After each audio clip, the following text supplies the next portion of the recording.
more people don't know about your idea because you're not creating enough content and authority around what you. A lot of times we say we want to change the world and we want to help, and you might really feel like it. You might really say, "Yo, this is something that I know for a fact that I'm called to do. I love to do. I want to do full time." Or maybe you're already doing it full time and you're looking to scale.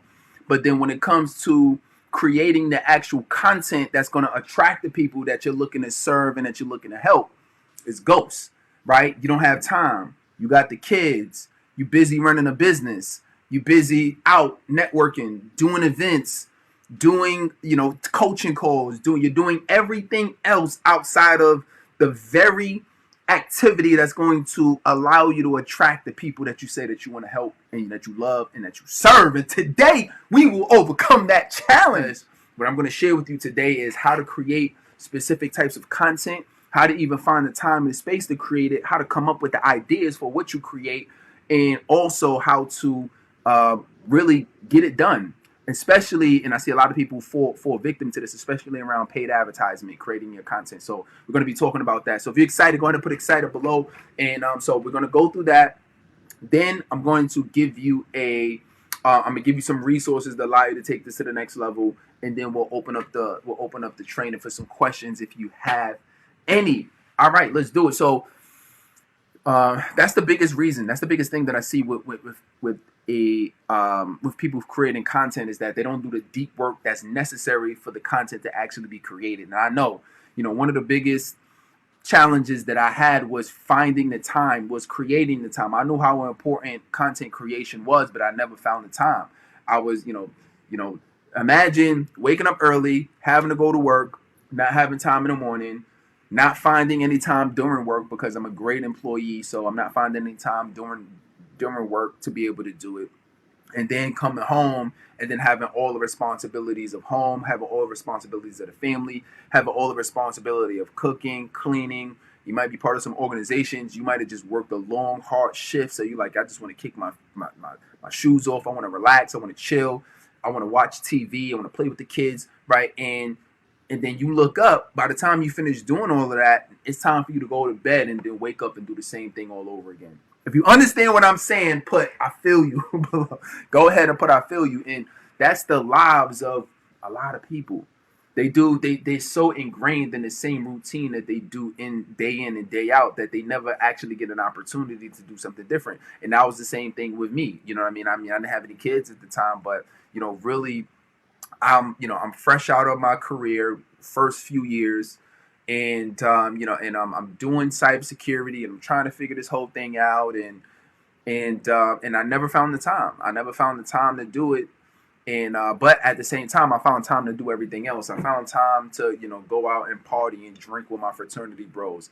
I found time to watch TV. I found time to do everything else outside of the very passion and mission of what I said that I wanted to do with my life.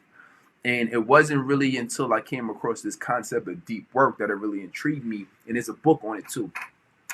And this deep work concept says, in order to really make measurable progress in any area, you need to do deep work, which is deep, concentrated, focused, undistracted work to accomplish a certain thing. I mean, if you look at anybody who's great at what they do, they're not distracted.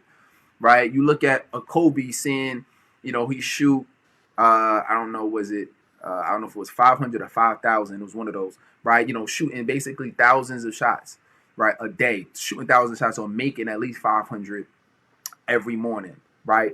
Going in the gym, focused, locked in. When you look at actors, you look at actresses. If you look at, I don't care, look at the military, right? You don't see them being distracted. When they, like, I'm gonna tell you one of the things, I don't tell too many people this, or I haven't told too many people this, but one of the things that I like looking at is, like, I like looking at boot camps, like, the Navy. So I haven't watched it in a minute, but when I can, or if I come across it, I'll watch it. But like Navy SEALs training, Special Operation Forces, I mean, you name it, anything where people are going through some type of grueling boot camp and people get eliminated, and it's like you gotta put your mind, you gotta put your energy into it, you gotta put your all, you gotta put your focus into it.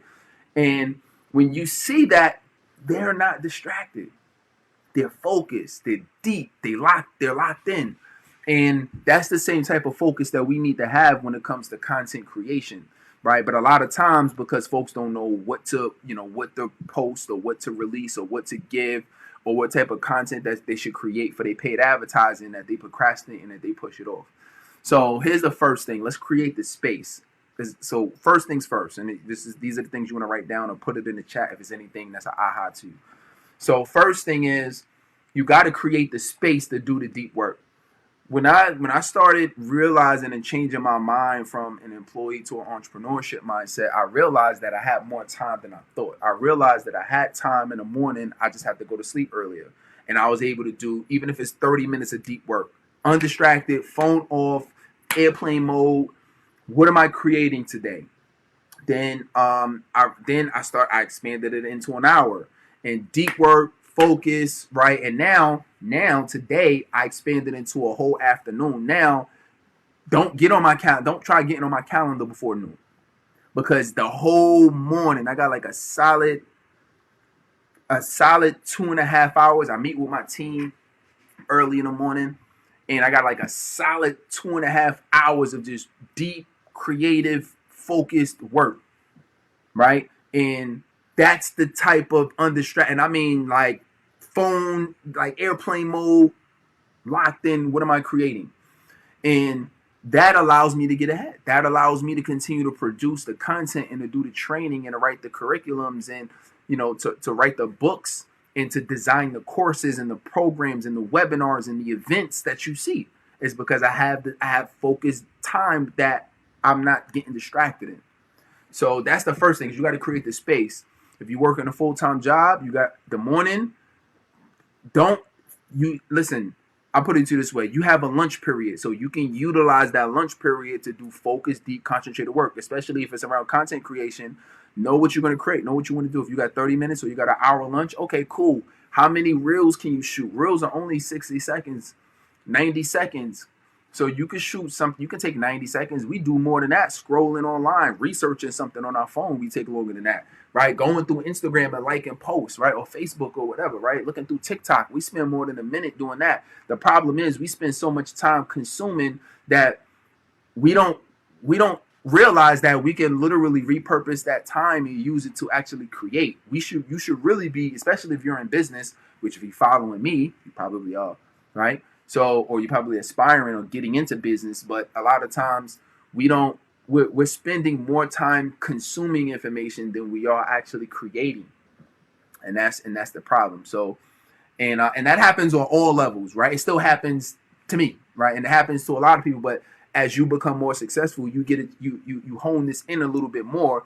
But still, I don't care. I mean, I know folks who are making seven figures, multiple seven figures right now that are having issues with consistent content creation, because maybe they've made their money offline or through networking, or maybe they made it through events. But when it comes to actually becoming an influencer and becoming an authority on their topic, and they coming into this online space, it might be new for them. It might be a different situation. So regardless, if this is not an income thing, this is a deep work thing. This is a priority thing. This is you may not have time every single day to spend 30 minutes or 2 hours creating content, but if you can do it every day, you want to do it, right? And the same thing after work. So if you want to do it every day, you can do it. Or you can spend. I know folks like Alex Hormozy, who's like been one of the newest kind of sensations in our industry. I know one of the things that he said is he chooses, I want to say once every 10 days, or I think he said something like once every 10 days or once every 2 weeks. Between every 10 days and 2 weeks, he sits down and he creates all of his content for the next 2 weeks, right? So then, imagine taking out 4 days. Maybe you could do this on a Saturday or Sunday. Imagine taking out 4 hours and creating all of your content. A reel is 60 seconds. How many reels can you shoot in an hour? Right? Probably not 60, but I think you could shoot at least 20, right? So imagine shooting 20, and then you got more than enough content for at least one post a day, right? You get your team, and now we're kind of getting into some of the things that you can create, right? You get your team who can repurpose the audio, and they could do like voiceovers with the audio, right? Or audio overlays. So then that's more content. So you got your original content you shot, you got the audio overlays, you have the within that time, and I'm gonna give you a direct plan. So let's say within that time, you say I want to do at least one YouTube video a week, right? Which I think you could do more, but let's just say one YouTube video a week, and each one of your YouTube videos are between 10 to 15 minutes. So let's just say 15 minutes max, right? This is where you really get a chance to go deep. And let me tell you one thing too. There's a lot of people who they want to be an authority, but the only thing you ever see from them is 30-second clips. And the problem is that some people are gonna like the short, punchy stuff. Yes, they get you a lot of views, but really, if you want clients, people want to see what your expertise looks like for a longer period of time. They get a chance when you do something like a 15-minute video, or you might even do it like a weekly webinar or something like that. People get a chance to know more about who you are, know about your personality, know about what you know about what you've accomplished, know about who you help. You just get a chance to learn so much more about a person outside of doing a 30-second video where you dancing or you pointing, or you maybe you kicking game and you teaching. But what are people knowing about you? What are they learning about your experience? What are they learning about you as an authority? What are they learning about the people that you've helped? And those are things that can really only be demonstrated through longer form content. So you want to focus on creating that longer form content. And then what's great is when you repurpose that content, now it makes it a lot easier.